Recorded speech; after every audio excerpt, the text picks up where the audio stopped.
Okay, so I'm going to show off two prisons today in prison warden mode. They kind of represent the extreme ends of the spectrum in terms of what players can create. So first of all, I'm going to dive into the lap of luxury.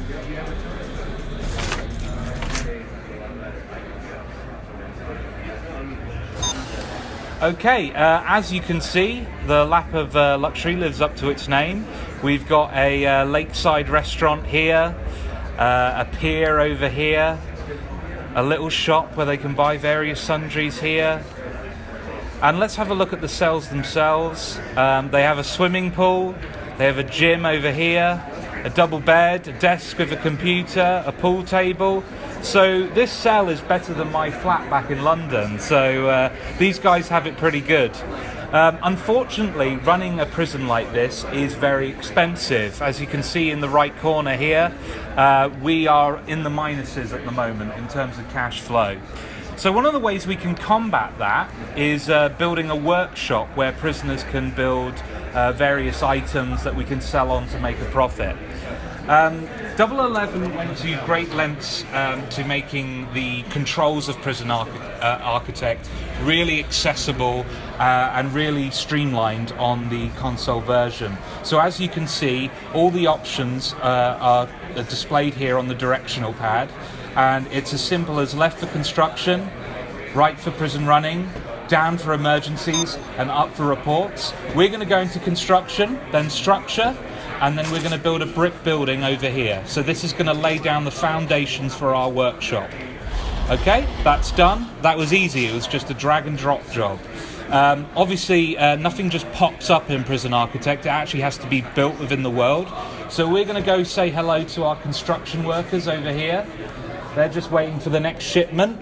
I'm going to speed up time, which is as simple as holding down triangle and then using the directional button to speed up time so we can get that shipment in quicker.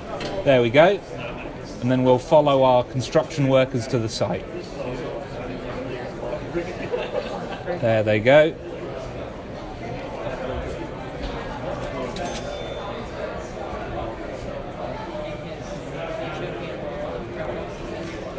And then they get to work.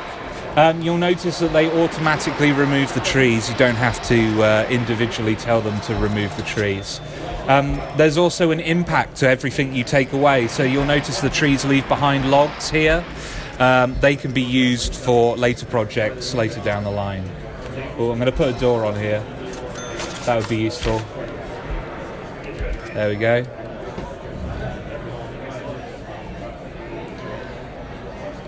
You'll notice the cleaners sweeping the grass. It is the lap of luxury after all. I'm just going to go into the hire staff because this project seems to be a bit too big. So I'm going to go into hire staff, select workmen, and then I'm going to drop down some more workmen, and hopefully the project will be completed quicker. There we go. There we go, it's done now. So at the moment, this is just a foundation. It's pretty much an empty building with no use whatsoever. So what we need to do is tell the AI that this is a workshop. So we go into construction, go into rooms, then we select workshop, and then we paint the area that we want to be the workshop with the tool, like that. Now everyone, including the prisoners and the staff, will treat this as a workshop. This red light here indicates that we haven't got everything we need for the workshop to be fully operational. So all we have to do is highlight the room with the cursor like this, press square, and then we're brought a list of things that are needed for this workshop to be fully operational.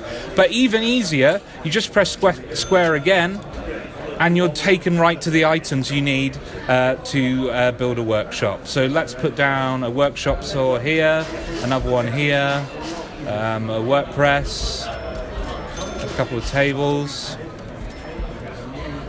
and there we have it. While we're waiting for those guys to get the next shipment in, let's talk about power supply. So when I first show people this, they're terrified because it looks like a whole nother world of information that you have to take in. But honestly, it's really, really simple. You see those smaller flashing lights here? Those are your light fixtures in the room.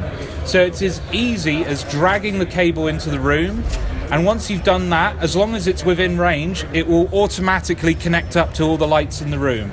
You don't have to individually wire it to the main cable. The only exception to that is big electrical equipment, like these workshop tools here. Those do need to be connected up manually, like this.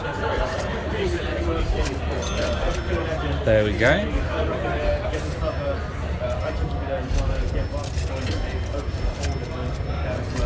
Okay, so we'll wait for those guys to finish that off, but while we're waiting, let's have a look at the quick rooms feature. So we found that some gamers want to kind of dive straight into the management side of the game and the kind of social experiment side of the game. So we've given them the option to use these templates which have everything you need for a workshop to function or any other room to function. And all you have to do is stamp it down, and then the construction workers will get on to working on this and making sure that it has all the equipment it needs. The only thing it doesn't do automatically is connect it up to the water supply and the electricity, which I've already demonstrated for you. Okay, this workshop is finished now, so what we'll do is we'll exit out of here and I'll show you a prison that's a bit more depressing. All right.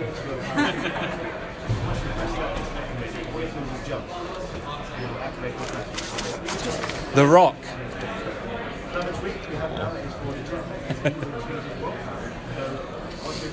Okay, here we have it, the famous The Rock, Alcatraz. It's worth noting that this was made using the blueprints of the original prison. So this is an extremely accurate representation of Alcatraz in Prison Architect.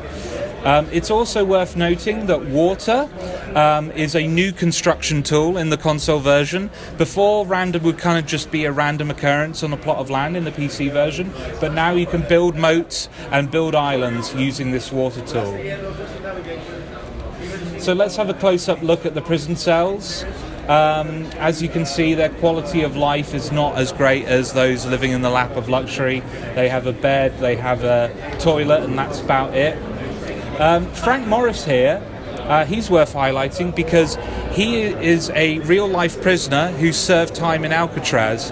He famously tried to escape through the sewer system, hence why his toilet is non-functional, and the back of the wall where his toilet is has been quickly patched up. So we're not currently at max capacity. We've got a lot of prisoners here, but we could have more. So let's have a look at intake. As you can see, the prisoners are separated into their security levels, minimum, medium and maximum. There's also death row, which you have to unlock using the bureaucracy screen, which I'll show you a bit later. But each security level nets you more cash. The higher the security level, the more cash you get per prisoner. But obviously the risk increases the higher the security level. These guys are more likely to incite riots, incite violence, but they're worth considerably more money. Let's go for 2 of each. Now, bringing in new prisoners tends to cause tension with the prisoners that are already in our prison. So one of the ways we can combat that tension is improving their quality of life. So we can do that by going into logistics, going into cell quality, and let's have a close-up on one of these cells. So there are 2 numbers here. One's associated with the prisoner, and one is associated with the prison cell itself. The higher the number for the prisoner, that means that they're really well behaved. So he's got a rating out of 10, which means he's a very well behaved prisoner. The room itself, though, only has a rating of 1, which means it's a pretty bare bones, bare necessities prison cell. So if we click on the cell, we're given access to these luxury items that we can use to improve the cell. So let's give him a bookshelf and a TV. There we go. So hopefully that will improve the prisoner's mood. But did you notice that I didn't have to go into construction, go into objects, and then go into the bookshelf option? I just jumped straight from the prison quality straight into the items I needed. That's all part of making the console version as streamlined as possible. When bringing in new prisoners, we might want to improve our guard deployment. So let's look where our guards are. We've got 2 in here and 2 in the canteen. These tend to be the problem areas if a riot breaks out. So let's pop another guard here and another one here. Let's also have a look at our patrol routes. The prison itself is pretty well covered, but the yard here, that could use some coverage. So let's paint a patrol route like this. There we go. And then we'll pop a guard on there, and there you go.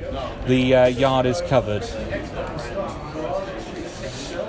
Also, another way that we can reduce tensions is having a look at their schedules. Each security level has their own regime, and so you can adjust it based on security level. You may think, hey, let's give them an extra hour's sleep in the morning. That might improve their mood. Or, you know what, they've been working hard all week. Let's give them a holiday today. Maybe that will improve their mood also.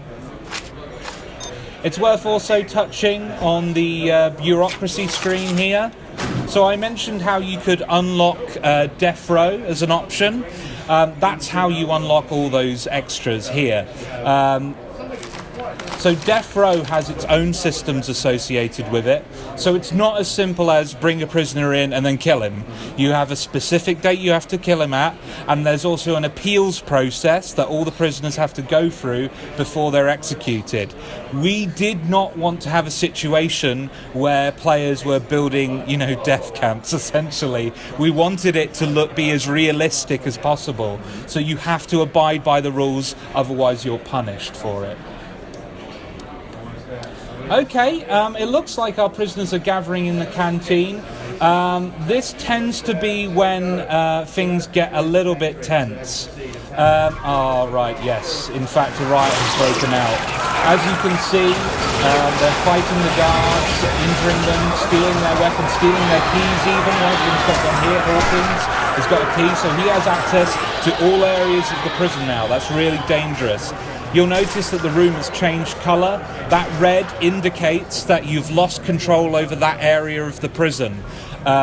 We need to restore order, so we need to bring in some emergency services. Let's get some riot guards in here. Right, here we go.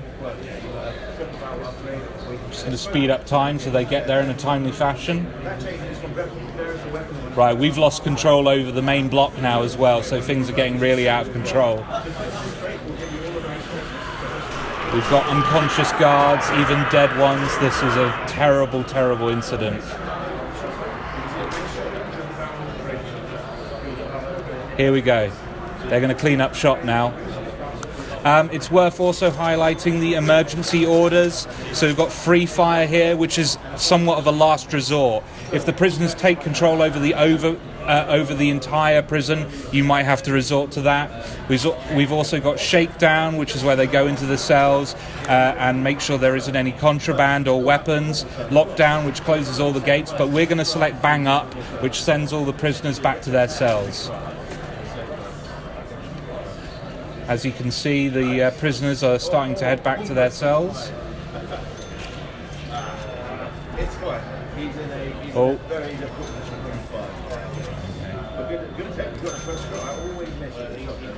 Right, here we go. We've restored order. So what I'm going to do is I'm going to dismiss the riot guards, send them back home. There we go. But it looks like we have a lot of injured parties here, so we need to get some medical staff in there. So let's hire some medical staff, and they'll start healing people. You'll notice that the doctors can't just enter any cell that they want. They have to wait for a guard to unlock the gate for them. That's how complex the AI is. Every staff member has a role and they stick to it. It's not as simple as your staff members can go wherever they want. There are rules and there is structure. Okay, it looks like we've restored order. There are a few injured parties, but everything's back to normal now.